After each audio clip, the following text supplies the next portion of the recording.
whoop-de-doo, because this bathroom had a door. Yeah, a little bit of privacy.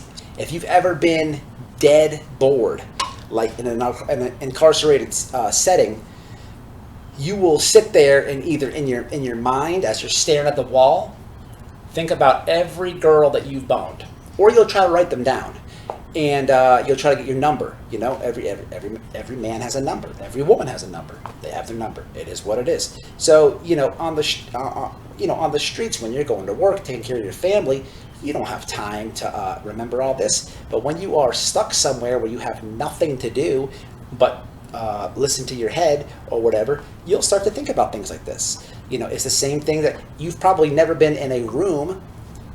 Maybe you've been in a at the Social Security office, or at a doctor's appointment, or insert whatever, and you've been sitting there waiting a long time. Well, you think that you have, but I guarantee you it hasn't been that bad. You were not sitting in that room long enough to where you counted every brick in the room and every slot of mud in between the cracks. You didn't do that. So stop whining. Anyway, not to get too carried away or off subject here, but listen, if you've made that list and you know what I'm talking about, then you've definitely done time. If you haven't made that list, then you're still winning, because the less time you do in life, the more that you're winning. But just to get everybody on the same page. Anyway, somewhere around that time when you're making the list or you're going through your memory bank, you have to, listen. You're in prison. You don't get to bang your wife like that. You don't get to bang your girlfriend. You just don't. So you got to get it out somehow. Okay. And you usually, this is how it goes. Okay. I've also said a few videos about one of my hustles inside was, renting F-books out, Cherries and Hustlers and whatever have you. But look, sometimes before you can get your hands on that stuff, hey, you got to use your memory bank. So what I'm getting at is, you start using your memory bank.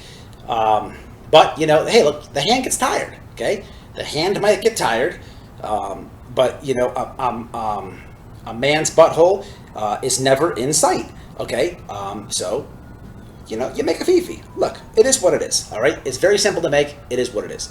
Okay, moving along. So in the dorm.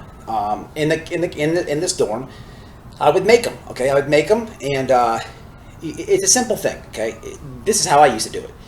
I would leave the dorm and then walk down to the kitchen with the line of workers, and then bam, and then I duck it off behind the garbage can. All right, or I would have a towel around my neck, and you have to wear gloves always in the kitchen. Okay, so it's easy. But I'd make them easy. Okay, and it's such a simple concept. Please watch the end video of me making a Fefe. It's so easy to make. You don't have to be MacGyver here. It's literally common sense. It's simple, but people just can't do it. I don't know. It's not like we're building a house here or a rocket ship. People just don't know how to do it. So sometimes I had to help people do it. Okay? I'm like, dude, how dumb can you be? Give me the glove, and the towel and the glove. This is how you do it. And they go do it, what they got to do. Okay, so, I'd make them a lot. So, and people would always come to me with trying to get Fefe help at bad times. And here's the story, and here's this video in full. I was getting ready to go to work call, and this exact situation happened where I had to help somebody. So in the midst of me, like, dude, give me the glove, give me the towel. How dumb can you be? This is how you do it. And then you go like this, pull it back, and bam. Okay. In the midst of that, I'm like, listen. I took it apart and threw it back at him. I'm like, do it. And I grab my towel and one of my hundreds of gloves that I took from the kitchen that are in my locker in the dorm, not the kitchen. We're in the dorm now. So I tell him to show me what I did, and he starts doing it wrong. I'm like, dude, look, it's freaking simple. You take the glove, you put it right here, you take the towel, you wrap it and circle it, circle. The glove's already in there, so it's catching it, and you peel back the top, you finger it, and you put the lip. I'm like, bro, what can't you understand about this? and they're like, work call, work call, work call. So bam, jump off the bunk, and you can't be late for work call, because that is a way to where it's if you're late or you refuse without a medical pass, doctor pass, whatever, they can say that you're refusing to work, and that is a worse DR than, let's see if we can compare this to something. Refusal to work. Okay, if you get into a fight with an inmate, that is a lesser of a DR than refusing to work. Okay, so it's not the worst DR in the world, but you don't want it. Okay, you don't want it. Plus, when the COs take you back there, you're essentially, if they put the handcuffs on you, you are refusing to work for one of their friends, coworkers, friends. They go drink beers and play cards or whatever else. You don't want to do that. Anyway, so I zip up and I throw the demonstration Fefe under my pillow. Hit the line. Walk down to the kitchen, cafeteria, whatever you want to call it, and do my shift. Okay? When you're in the kitchen, you have the main line that walks up and goes down there, which could be the majority of people, and then you have your cooks that they just cook the food, or you have your cooks, you have your bakers, you have special cooks and stuff. These dudes have more time or whatever, and they can sleep in a little bit longer. They get to walk down to the work area, the kitchen, at a later time. Okay, if you're still following me. So here's the meat and potatoes. When I'm working, I don't know what happened in the dorm, but some young dudes acting a fool. Whatever they did with the TV, they did something with the TV, arguing, selling the cops out. The cops get mad and they shake the place down. And what do you know? They get to the back of the dorm where I am sleeping at this exact story, which is the same location where the blood walked down to talk to me when he thought I had something on his chest, and my buddy from the streets was in the next bunk right here that died, and I did a RIP on Instagram. He was right next. Okay, this is the same area. They flip my stuff. They flip everybody's stuff, but they find the Fefe, and it's a chick CO. Okay, and this chick, she just could not get over the fact that I had a Fefe. She just thought it was like she found like $100 million under the pillow, and she was riding me, man. It was embarrassing. I'm not gonna lie, it's embarrassing. Listen, it's not normal. It's not normal. It's not normal. Listen, you get on your phone, you go to Pornhub or something, and you handle your business. That is between you and Pornhub. This chick finds the Fefe and telling the whole dorm, okay, which is not cool because she's opening a wide door right now. Everyone wants to play. Oh, big man, you had a Fefe. Oh, yeah, whatever. You're banging punks probably, and but it's opening that door. I don't want to tell that dude you're probably banging punks. I don't want to talk to him, okay. But she's just like blatantly like she's holding it and all this, but it backfired on her too. Is she's sometimes women COs want to be funny, okay, and I understand that their job is not easy or whatever, but they like to clown and stuff on the males. So in this instance, she's trying to clown on me. She's wobbling around a Fefe, and it's totally backfired on her because there goes the sickos. They're like, oh, look. Hey, that baby throwing around that dick now. Oh shit, that big old dick. So, in a sense, it starts to backfire on her, and then all inmates, they're like, she ended up throwing it on an empty top bunk. So, empty top bunk means somebody went home, their stuff's rolled up, it's just steel there. It's just steel. People hanging shirts on there, underwears that's washed, whatever have you. Somebody's like, hey, how do you know Big Matt didn't use that? She's like, ew, and she throws it. She shouldn't have took it. But she's trying to clown. It backfired on her, but she should have known that. but it's embarrassing. You know what I mean? It's definitely embarrassing. She went as far. Now I'm in the kitchen. She walked down to the kitchen, and I knew they were flipping the dorm because the bakers and the cooks come after us, and they're like, "Hey man, they're flipping the dorm back there." So I knew it was going down, and I'm like, "Damn, I should have put that somewhere," but I didn't care. She's, walking down there, selling out, trying to clown on me, which backfired a second time because,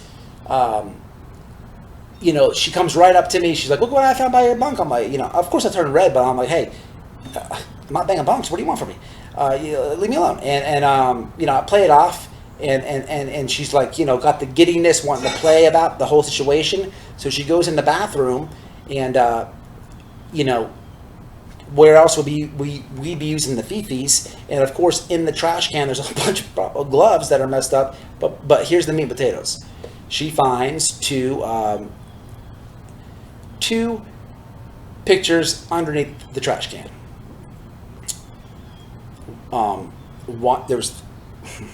Here's the order. Okay, sorry, Trump. I'm sorry. One was Miley Cyrus. It was when she did the wrecking ball thing. Mud Shark. One was a black chick named Pinky. She's like some porn chick, Pinky. And one was I'm sorry, Trump. One was Trump's wife. And I'm sorry. I knocked his wife off. It is what it is. I mean, sorry. But she comes out with the pictures, and she's like, "Oh, I found it. Look at these sickos and stuff." And I'm like, "Hey, man, look, they ain't mine. I just use the best one." And shakedowns can be go either way. This story I'm talking about a freaking Fefe, but this happens all the time. The stuff people hold down and save, I never understand it.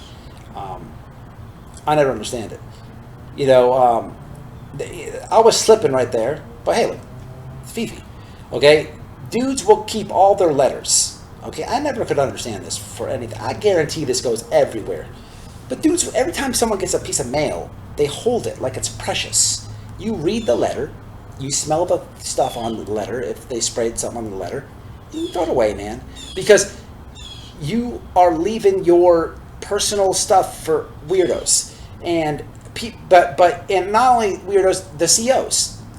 If they don't catch the letter when it comes on the night shift and read your stuff, when they do a shakedown, they're gonna read your stuff. But not only letters, man, all types of stuff people just keep when they're in prison. And I understand it because you don't have nothing in there. So what you do have, you grasp on like it's life or death. But, this situation can happen a lot because and it's not just the women COs. It's a CO thing. They will find something, and now they want to do jokes, and everybody there's a real hate for them in any incarcerated setting.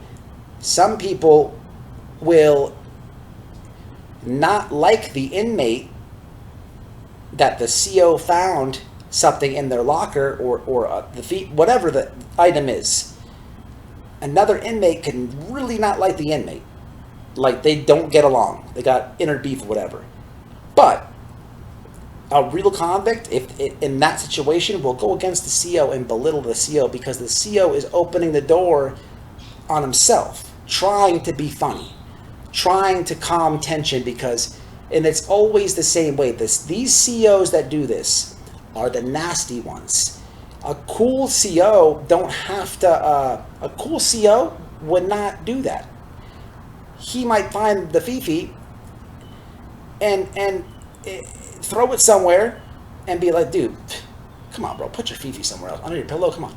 That's a real CO. But a nasty CO will be nasty to all inmates, and then to portray the nastiness, want to clown on something they find. But it opens a door because just like Two inmates don't like each other. One's over there, one's right here. The CO finds something over here, makes a big norm announcement. The CO that doesn't even like me is going to go against the nasty CO because when the CO's nasty, this dorm is dirty. I'm turning the phones off. You can't watch the TVs. There's no rec for a week. You can't say anything to that because in there, it's very authoritarian. But when you play around and joke, if you give it, you have to be able to receive it. And instead of just being, you have cool COs, you have cool COs, you have nasty COs, and then you have in the middle people that try to be nasty, but they're doing it for the job. They're really more or less like the cool people, and they try to make up for the nastiness with jokes, but they leave themselves wide open. And in that instance, they can't do anything about it. And when they get in their feelings about the dude that doesn't like me and responded to them, they will try to lock them up. But all the time it happens the same way. They opened the door, dude got under their skin, now he's in handcuffs about to go to the box. Sarge comes down, and this is not like this is prison. This is not like an arrest where people might be quiet because they're scared. This is way post arrest. So the Sarge comes down. You can take you, and the second that the inmate, if he's a convict, he's like, hey man, Sarge, this waving around a Fefe, man, talking about this and that, man, blah blah blah. Sarge has to take it all into play. Not saying that the Sarge all the time is there. Subscribe. Check out the member section, man. If you could stand it, or consider giving the channel a one-time donation. Links in the description for everything, and make sure you check out the backup channel. It's also in the description, and also the Minds channel. Everything.